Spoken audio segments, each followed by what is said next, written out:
Okay. By natural synchronicity and flow, we are here at this time. Okay.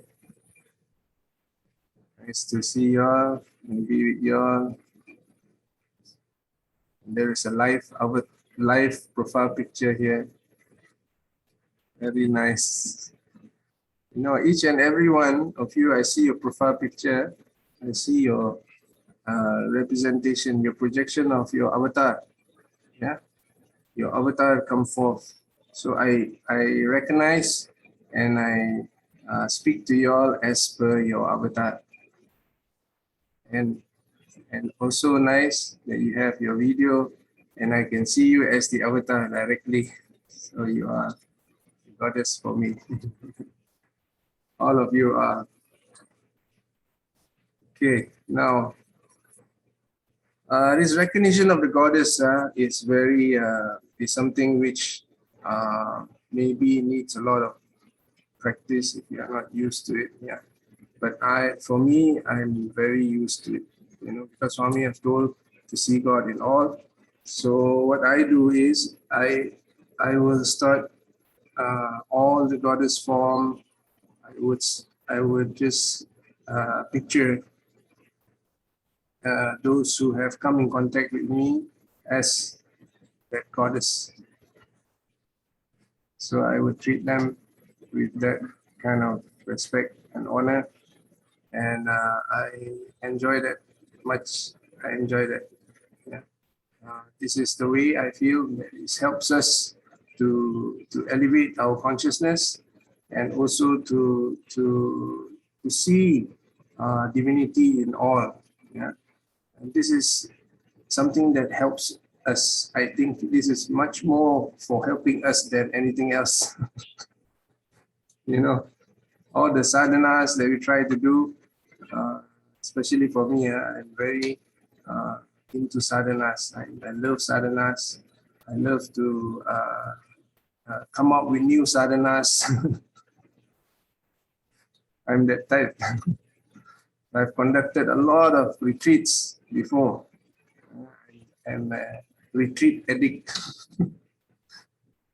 Since young, I always love to join retreats, and I've joined many types of retreats. I've gone into the cave.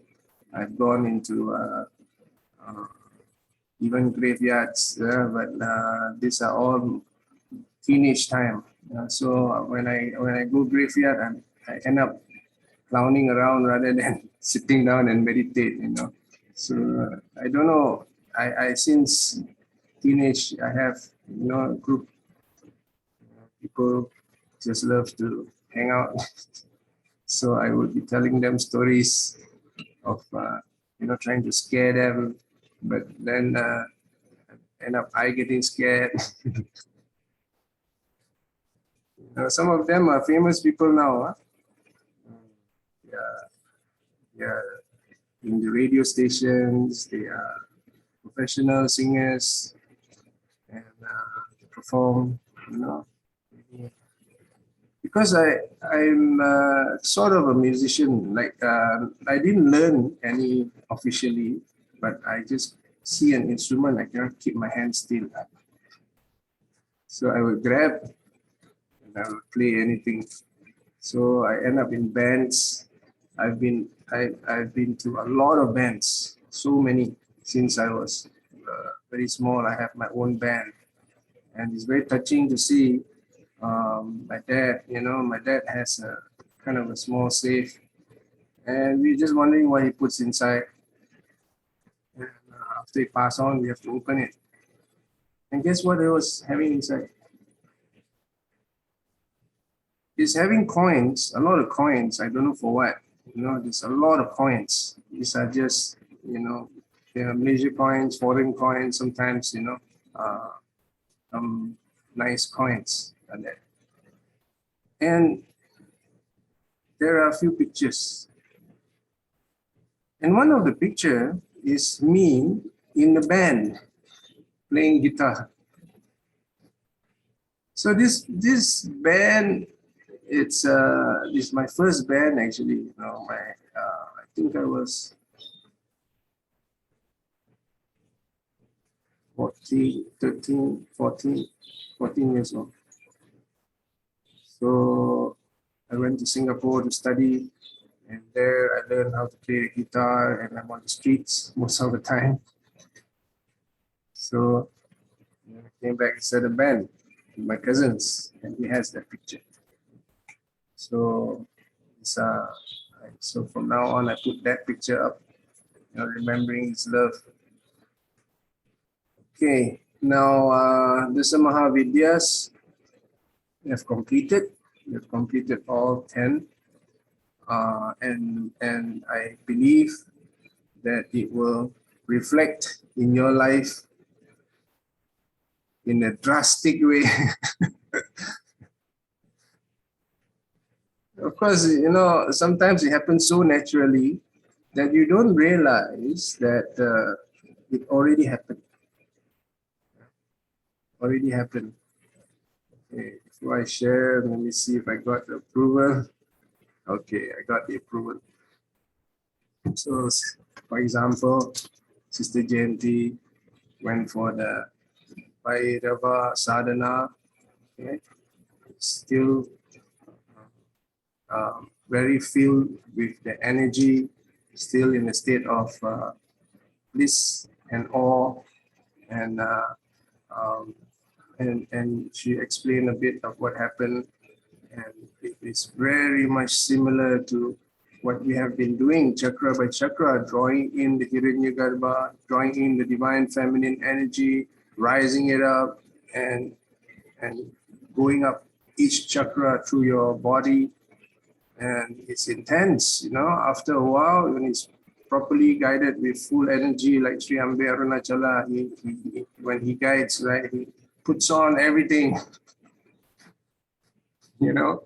So when he puts on everything, he has so much to give, and he wants to initiate all and free all, and with that incredible pure motive, sincerity and longing and yearning to save all like a mother, you know, you really feel something inside you. And he explains it so beautifully. Yeah? He brings it in, and it's got to do with the Bhairava and Bhairavis, and which is, you know, the Dasa Mahavidya and Kala Bhairav's group. You know, look at the level of synchronicity that we are having here.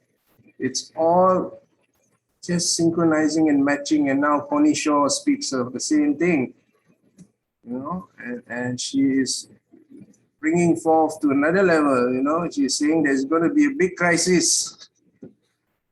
Catastrophe is going to happen if you don't do. No, actually it's all synchronized. Everything is synchronized. And we are all to live with full conviction, full affirmation, full recognition of our own divinity. This is the call of the hour. And this is what Swami has been talking for the longest time, preparing us to reach this stage where we are able to verbalize it with conviction, affirm it with full energy, and to live it and go on missions and also serve. So this completes everything actually. Yeah? I remember the time where I used to conduct a lot of service when I was managing a big center in Malaysia. And there is a common, you know, we always strive for perfection, right? And we deliver, you know, Swami standards. Swami himself told us to build this center in Malaysia. Directly, he gives specific instruction over everything. Yeah. So when we have such grace and directives, we have to carry it out as per his standard. So the bhajans was incredible. Yeah, it's like Shanti bhajans like that. So beautiful, the setup and everything. And so when we go for service, we want to be able to deliver as per his, you know, so we put all the food near to his room, and you get blessings and prayers, and then we deliver in batches, and, in cars, many, and we go. Now, it's great, we feel the energy, we feel the presence of Swami as we distribute, and then we come back, we brainstorm if there's anything wrong, anything we can fine tune further, and as time goes by, I realize there's only one flaw, if there's any. It's one problem, which is very difficult to rectify unless everyone go into satsang. So I discovered this flaw. And from then onwards, I was non-stop satsang. I was constantly doing satsang, all types of satsang. You name it. The Veda, Rudram, we have all the Upanishad satsang. Then we have the Gita Vahinis. We have the Kundalini Yoga. I was teaching yoga at that place, and because it's free, right? Everything is free, so we attracted a lot of people. Yoga. Our hall is filled. We have a multi-purpose hall, and we got a lot of people who are staying around. They come and they join the yoga. It became a lot of people. Different people who are not Sai. So, and there I entered satsang. What's the satsang about? Why? Why is it so important? Only one reason. While they're giving the food or while they're serving, they don't know who they are. And they don't know who they're giving to. That's the problem. I realize that is the main problem. Why? Because if you don't know who you are, you're giving, and you don't know who is the one receiving, you enter into some sort of a lucid dream. Because you are playing out your perception of who you are, and you are playing out what your perception of who that person is receiving. That's your idea. Whether is that the truth? Swami, we all know that it's not the truth. Right? Who are you giving? Your perception of who they are. You think they are really that, you think they are poor, and then you think they are suffering. Or maybe you think they are con men. You think they are just pulling a fast one. That's your perception. Or you think you are, I'm under the Sai Center, my mother told me to do this. I have to do it anyway because this brother is telling me to do it. Or I doing it out of, I have written in my nadis that I have to feed 30 poor people. So you go all out to go and serve, thinking that, you are affected by the planetary system, and you need to perform this in order to release yourself from this burden. Or you think, I'm a great man to serve these people, these people are, they need help, and I have to serve them. These are all your perceptions. That's the problem. Because when we have a wrong perception of who we really are, it plays out. It plays out in how the things are delivered. It plays out in how you give it to them. It plays out in the whole dynamics of the whole team, because the team kind of play according to your energy that's been coming out, right? So everyone plays a very important part energetically. Yeah, for this entire delivery of things to the needy.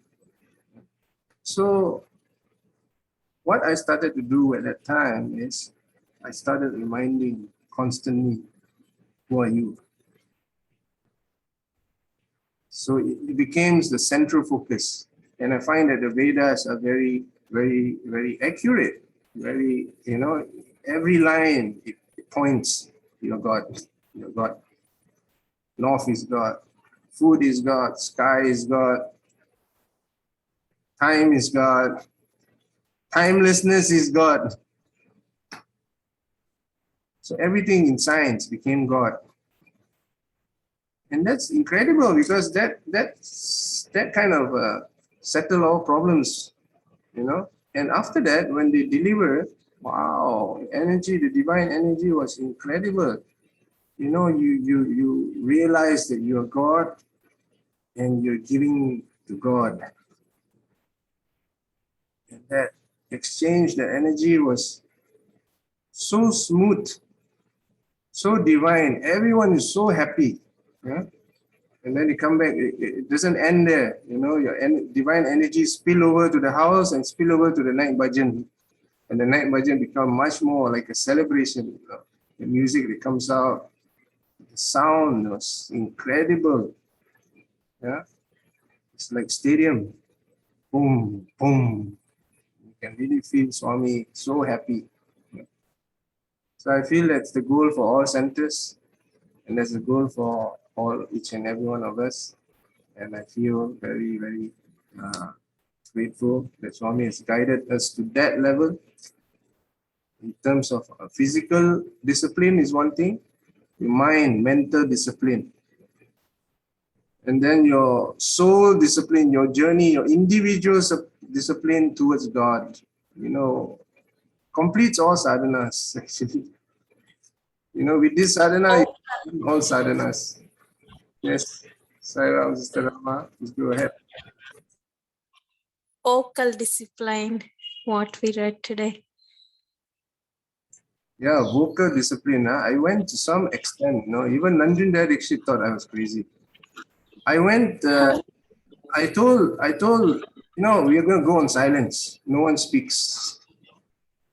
So everyone. It's not silence.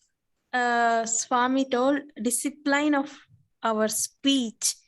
So yeah, silence is good thing, but when we are speaking, it should be like worthy and helpful to us and also to others. And also we should not do backbiting or speaking ill on the back of others or some things like that.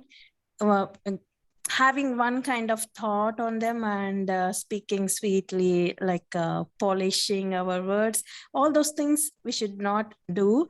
That is the vocal discipline. So as you always say, and Swami always says, thought, word, deed should be same. Otherwise it's like no use of our words when we are having some other thoughts in and speaking out sweetly. So all those kinds of things we have to avoid and we have to purify, and that is our vocal discipline. That is very important. Physical, mental, and vocal. So I'm happy we are again discussing this. Yes, very good to be aware of all this. Of course, I went on the extreme to start first with no talks. Then, so everyone was walking around and no one talks because it's in a retreat program. Everyone is those who are participating. So what is your experience of no talk? I love it. What is your experience? You have restricted your talk. What about the thoughts? What about your actions? You're able to restrict or tune up them, or what is your experience? Please share with us, because that kind of woe in silence is not an easy task. So how you are able to go through that? Okay, I share with you. Now, first of all, I'm the type of person who feel that a lot of talks are actually quite unnecessary. So in the first place, so I'm the type that is, when I was younger, I don't talk much, and I'm used to that. So for me to go into silence is quite easy. So that's the first one. Second of all, I discover something when I go in silence. The power of movements. So when I go in silence, I realize that every move is very important because that becomes your way of communication. It's no longer just words. Since you shut on words, your next way of communicating is through your gestures, your facial expressions, and your movements. So when I communicate more and more people with gestures, I realize the power of gestures. And if you are able to deliver a message and you see things getting done by using gestures, you really feel empowered. Actually, you feel much more in control of a lot of things, and also your mind kind of. I was lucky in a way because I don't have to spend too much time handling my mind, because my mind, I don't know, I kind of easy to direct it. When I think of something, I know how to transmute it, and I know how to bring it out to creativity. Yeah, I can direct it to become creative. So most of the time, my mind is engrossed into my the physical movement, the physical energy coming out, and then the things that happens after that. So it's a very nice thing to do. And I'm not doing it in my own home. I'm doing it in public. So I remember in Puttaparthi, I used to have one card. Sometimes when I go onto it, under my silence vow, and this card is written, "Today is my silent day," and I got smiley. Wow. So people talk to me, I would just pull out this card and I smile at them. So I became quite popular. I was known in the veranda as this crazy boy. So I have a series of it already, and in the retreat, I said, this is something wonderful, and we should do. I said, why don't we start with 3 hours? So 3 hours in the ashram, because ashram, the center is quite big. So everyone will be silent maunam for 3 hours. And there comes Nanjunda Dixit, our chief priest, Puttaparthi, he was staying with us for quite a while. And he's like, he gets on his nerves. No one answers him. Yeah, he wants to talk, but no one. I can guess this. He got so upset because and we have big programs coming up. So, and he got so upset, he started firing me. Say, what are you doing to all these people? I said, Mama, it's only 3 hours. I call him Mama. So these are the things. But everyone that went through it, they discovered so many things. Just being silent and not be obliged to entertain conversation. You're not obliged because you are under batch now that you can become silent, right? So it's a shift. It's a shift. I've even got people to walk from from religious centers to religious centers. We have one circle around here, and all the religion centers somehow. We got Hare Krishna, we got Sai, then we got another Sai center, and then there is a Christian church, then there's a Buddhist, then on the other side is Muslim mosque, and there is a Shivan Hill, and there's another mosque. It's one circle. So I got people to go walk in meditation, to enter into and they greet us with such reverence, and they know that we are under this retreat which respects all religion, and we join in celebration with them. So it's really wonderful. I even proposed to Swami to name this Sai town, this entire space Sai town. Swami saw it. Swami saw, and he also, something happened. All right. Yeah. So retreats are awesome. We are always encouraging, more and more retreats, and the sadhana to recognize ourselves as God, to see ourselves as God. The moment you recognize yourself and start operating, or even verbalizing as that, there's really a shift in consciousness. Your divine energy would increase, because you're holding it in terms of awareness, consciousness, and that consciousness really, it does wonders. It does wonders. It helps a lot of people, and helps yourself to think clearer, and also verbalize also is different. Okay. Thank you. Welcome. Silence, Swami always say silence. So it's like you have made it like an example, showing that and preserving that energy. And also, what you pointed out is very important. That's one step further, actually. You refine your thoughts, and when you speak, you have to speak lovingly.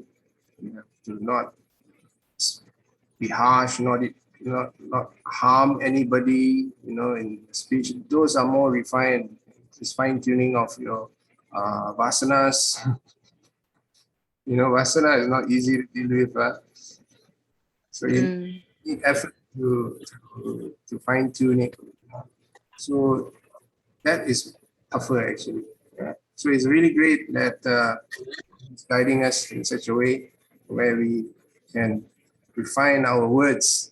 And you see, what better great way to do that also, and to encourage than to transmute all of that into songs and poems and Vedas chanting and expression of music. This is transmuting the vasana into very refined, expressions, like this singing devotional songs, and which our brother is now here, Nagaraj Iyer, doing for a long time, managing, facilitating so many of these incredible musicians and singers. Yeah. Sairamji. All right, good to see you. Yes, nice to listen to you. Yeah, incredible. Yeah, thank you for coming on again, and sharing so much of this incredible energy with the monad. Truly, Sai brings all these people. I got the valuable connection of Sri Vasudev and Mama. He brought many overseas students into this forum, students, seniors. So that's where we hear a lot of overseas participation very regularly. So it's many people's contribution. You are allowing this, you enabling it. I'm playing a small tool there, and there are other people playing instrumental role.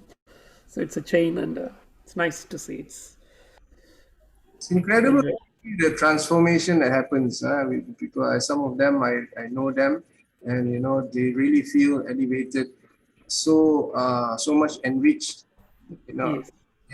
especially in this time where there's a lot of worry and fear, and this is actually a sadhana that has stretched out across the world. Actually, I feel really, really incredible to see all this. Thank you, Ji. We have Vasudev and Mama, who's online. His students are performing today flute, and he's the instrumental person who's bringing all these artists from overseas. Okay, great. Yeah. Thank you so much. I'll pass it on to you. Thank you, Julius. And for the rest of you, see you all again tomorrow. Om Shri Sai Ram. Sorry. Sai Ram. Saram, Nagraj, Iyer, this is Shulan here.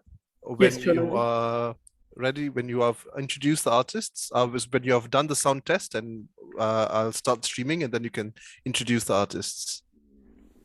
Great, Ji. Thank you. Sorry, you said I can introduce the artist, right? While you take No, over. I mean, I'm ready to stream.